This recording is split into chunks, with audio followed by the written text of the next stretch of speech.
We are learning at least one person has been killed in this afternoon's storms. Penobscot County Sheriff Troy Morton says a person was killed when a tree crashed onto their car. This was the town of Corinth. The sheriff says a small sedan with a driver and 2 children was traveling north on Route 15. A tree broke apart during the storm and crashed into the windshield, killing the driver. That car then kept going until another driver was able to stop it. Those kids, we're told, are expected to survive. One treated for minor injuries at the scene. Another was taken to the hospital with minor injuries.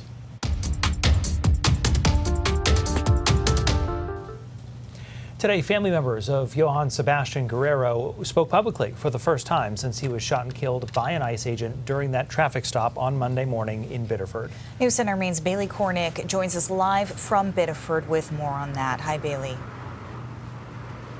Hey, Amanda. Hey, Brian. So just frankly speaking, certainly a heavy scene here tonight in Biddeford, just among us press standing around, and there wasn't a ton of us, but the sniffles, I could tell there wasn't really a dry eye in the room. It was a really heavy afternoon. I will mention, to be clear, Ben Gideon, the lawyer, he says there will be a time for lawsuits and to lawyer up, but today is just not that day. Today is about remembering who the type of person Johann Sebastian was.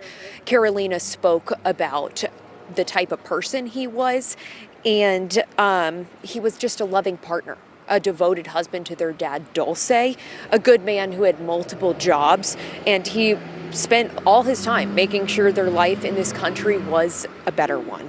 On top of that, Ben Gideon says the Trump administration issued Johann Sebastian a social security card, a social security number, and he was working here legally. He had never been in trouble with the law either.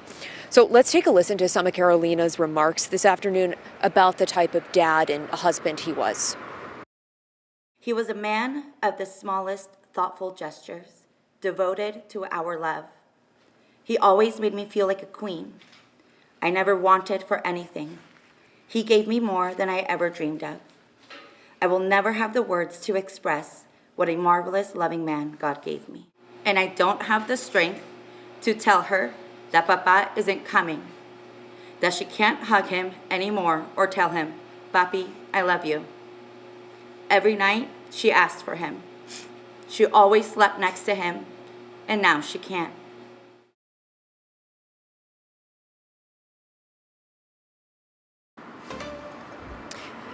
And to be clear, that was the translator speaking there on behalf of Carolina, rather. Carolina also mentioned that Johann Sebastian tucked their daughter in every night. They frequently went to the park, and they actually went to the park together the day before he was killed. She said it was a beautiful day. So, Brian and Amanda, we will have a further recap of this at 11. Bailey Cornick live for us in Biddeford tonight. Bailey, thank you. Meanwhile, business owners there in Biddeford are rallying to support the Guerrero family. Many also say they are looking for ways to help their community heal. News Center Maine's Alex Haskell joins us live from Biddeford with the details. Hi, Alex. Hey, Amanda. Hey, Brian. I first want to point out this memorial behind me for Guerrero. We have seen folks coming here throughout the afternoon, dropping off items such as flowers. Now, today I did speak with some local business owners who tell me there's still a sense of shock and grief after this shooting, and they are finding ways to help support their community.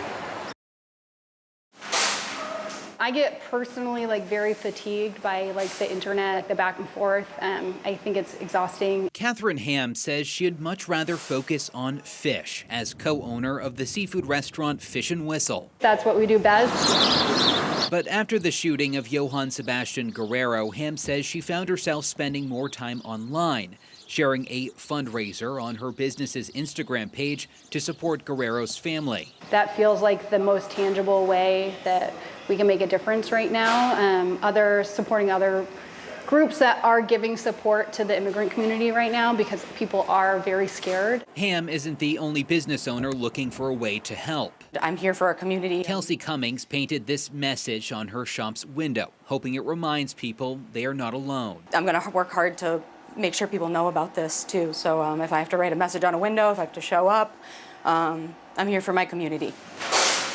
Like Cummings, Ham says Guerrero's death has deeply affected her, so staying silent is not an option. I drive through that intersection every single day. It's not just about the business, like it's really personal. Like I live here, I work here, like I'm raising my daughter here. So other local businesses are also helping out. The Southeast Asian restaurant Biddeford says it's donating 10% of sales this week to support efforts to help relocate Guerrero's family. Live in Biddeford, Alex Haskell, News Center Maine.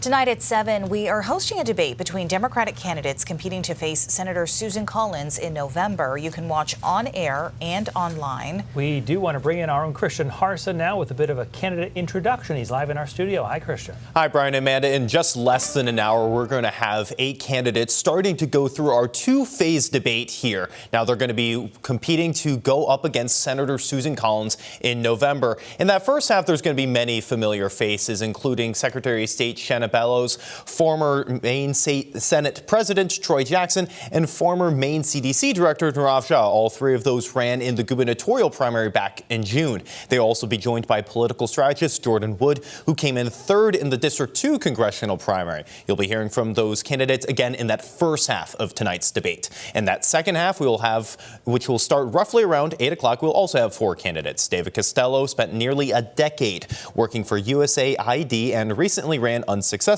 winning 8% of the vote in the June primary. Maine Beer Company co-founder Dan Cleven, who ran in the Senate primary but dropped out after Governor Janet Mills entered the race, will also be there, along with Elizabeth Dickerson, who served in the Maine House of Representing Rockland and has been a town manager in Limestone. And then finally, Ashley Webb lives in Farmington and ran twice for the New Hampshire State House unsuccessfully. Now, this all will start at 7 o'clock, and those 8 candidates all qualified for New Center Maine's debate by submitting their paperwork to the Maine Democratic Party by 5 p.m. on Tuesday. Brian and Amanda. Podiums are set up, ready to go for just about an hour from now. Christian Harsa, thanks so much. By the way, one candidate you will not be hearing from is Paige Loud, who ran for the CD2 primary and was planning to run for the Senate race. Loud, in a statement, writing, "Now I can no longer participate in a process that has now turned into a deeply unserious spectacle. I should otherwise focus on immediate issues like getting ICE out of Maine and securing health care for all."